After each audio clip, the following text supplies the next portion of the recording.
Good morning and welcome to the Pleasure for Health podcast. My name is Ailsa Kepi and I'm joining you from a kind of cloudy, cold day here in Nova Scotia. You can find out more about me and my courses and products and my work on my website, pleasureforhealth.com. So today we're going to tackle disagreements in relationships. And what I've noticed with the current climate is that some of our disagreements have become more and more difficult to deal with, especially in our intimate relationships or close family or family relationships and friendships. And these often do center around COVID or the pandemic. And, it's very difficult in any situation to disagree with a close friend or partner about how we should conduct ourselves, excuse me, or about how we should deal with things in our life, about how we should move forward, how we stay together. This has always been the kind of conversations that I've talked about here before in relation to consent. So I think I'd like to look at this as a consent issue. And, in some ways, having consent, a consensual agreement, negotiating a consensual agreement is really the basis of a good relationship. And there's no difference now, even with these very hot topics that we're discussing now between each other about, what's important and what we all need to do. And, are we taking responsibility for ourselves and for each other? All of these really important value questions really come down to how do we negotiate consensually with each other so that we can live in community or live in our, have relationships at all. I mean, there is probably one possible scenario where we just don't mix with anyone else. And, most of us have spent more than a year and a half or so now, not actually seeing that many people. So it maybe hasn't come up that much that we've had to negotiate with people. And perhaps we're a little bit out of practice. So what does it mean to be able to negotiate well? What does it mean to come to a consensual agreement with someone?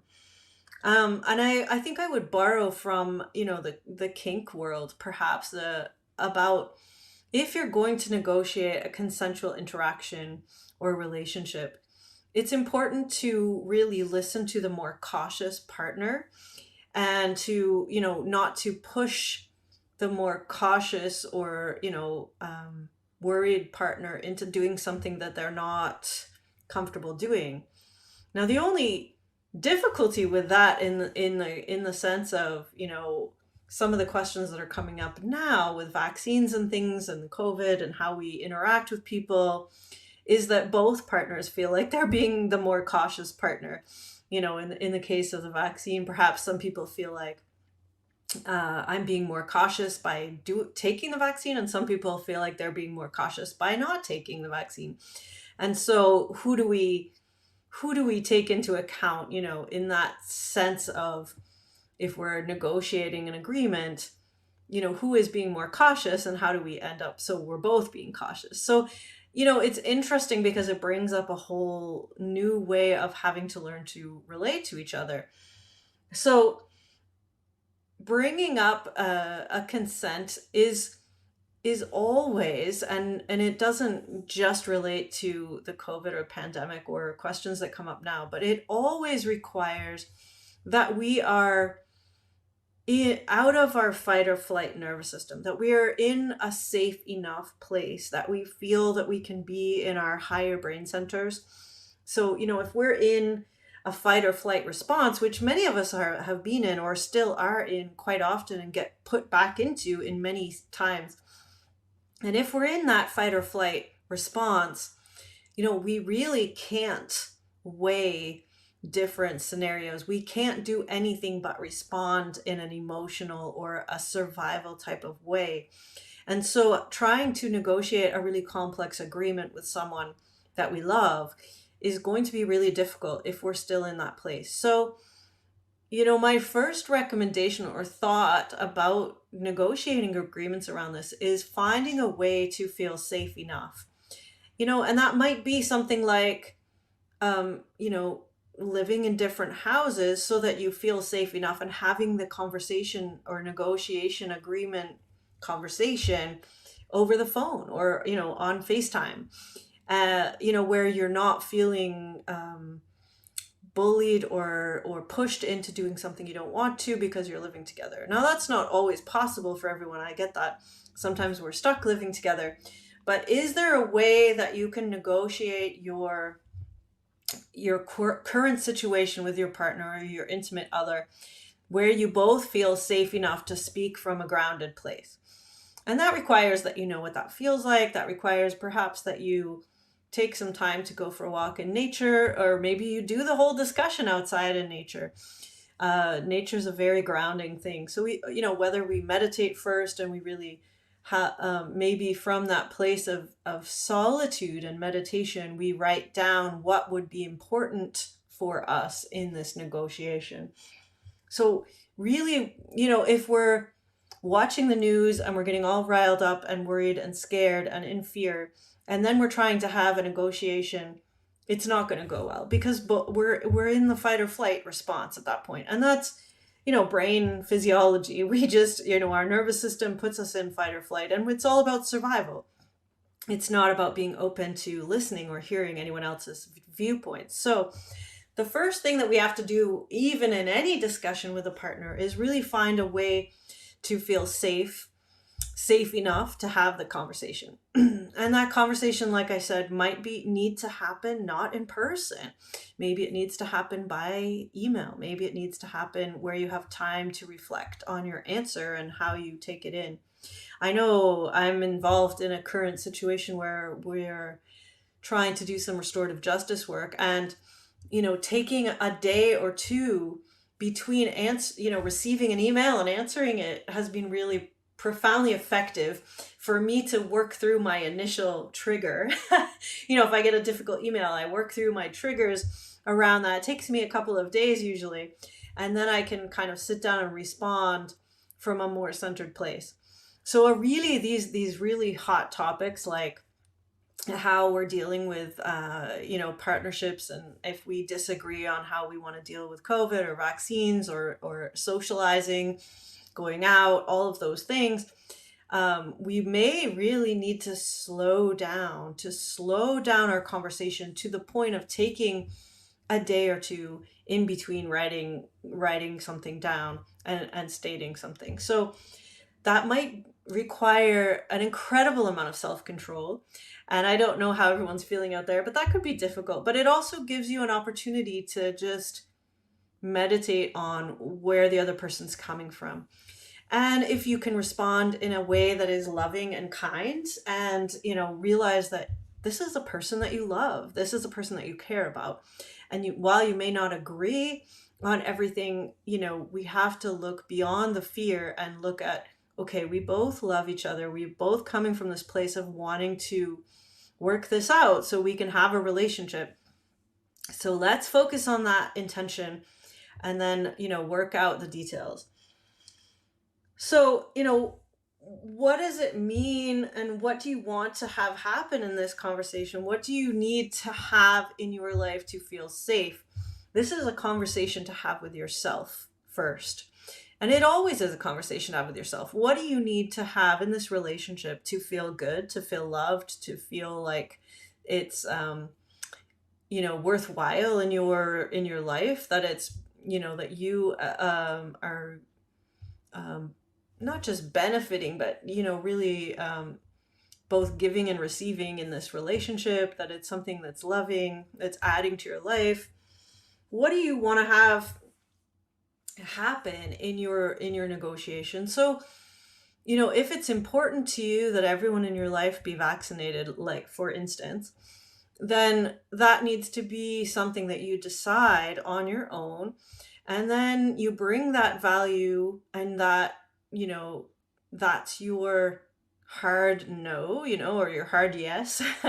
That's your boundary, and you bring that to your partner. And they may also have to do that inner work, and they may come to a different boundary. They may say, well, I don't mind if people are vaccinated or not vaccinated, but I don't want to be. Let's say that's the disagreement. So, you know, if you have come to a really conscious state that you want everyone in your life to be vaccinated, then that is something you have to take responsibility for in your relationship. You can't put that responsibility onto your partner. Your desire is that you have everyone in your life vaccinated. Then that's your desire, and you can put that out there, but you can't put that responsibility on the other person, because that is a boundary crossing, in the sense that we've talked about boundary crossings before in relationships. When we require somebody else to do what we want, that's not something that we can require. I mean, we could say, hey, if you're not going to do this, I can't be with you. And that's fair. So I do think that we have to really think about the responsibility that we're taking for our own feelings, for our own health, if we want to consider it that. And, not put that on, well, you have to do this thing so that I can feel safe. We have to decide what that is for ourselves. And, it's a difficult one, because, everyone feels that they're right. And, when people feel they're, when we're looking for right and wrong, it's actually very difficult to actually come to an agreement on anything in a relationship. So I know, when I feel like I'm in the right about anything with my partner, it's very difficult for me to even acknowledge that he might feel that he's in the right. So there's something there that we have to look at in ourselves. I think there was someone that said, you can either be right or stay married. So, I mean, we have to look at this very closely. So it's interesting to really think about what is important to us. And I think that everybody needs to do that. And we all need to take responsibility for what comes up with that, and how we negotiate as a community is then a whole nother level. So the first level might be that we all get clear on what we are and are not willing to do. And then we bring that to the community. And I think this is where, when we bring that to the bigger picture, we may be willing to negotiate somewhere in there. We may be willing to, change our own beliefs for the person that we love, because maybe in the end of the day, staying with this person is something more important to us than not. We're willing to, change our own way of behaving, or maybe we're willing to stay home and not go out to restaurants because our partner feels more safe. Maybe that feels like something an adjustment that we can do. And, some of these things we would be willing to do, but it requires a lot of self-reflection and a lot of grounding. And again, I have to keep stating, a lot of getting out of fear mode so that we can actually listen to ourself inside. I mean, a lot of my work with clients is really just about the somatic awareness, the awareness in our body of what it feels like when we feel that we're doing something that we are really meant to do. And so, we have to get really quiet, and we have to slow down. And then we can really get to listen to what is important to us. And maybe being with your partner is more important than your view on, what's going on in the world today and how we're willing to show up. So these are all, things. And I would say that people are willing to change. I know some people in my life that have changed drastically from one belief system to another, from one opinion about, COVID, and to completely the other side. So, if you are in the very difficult position of finding yourself and your partner having differing views on how to behave and how to move forward, don't lose hope right away, and know that people can change over time. So again, you ask yourself, like, what do I need to feel safe, and where do I need to place myself right now? And, can we negotiate something that will work for us to stay together in the meantime? Or do we need to find some degrees of separation that feels good to both of us? And, really taking responsibility for that. We can't have our cake and eat it too all the time, although it'd be nice to have that.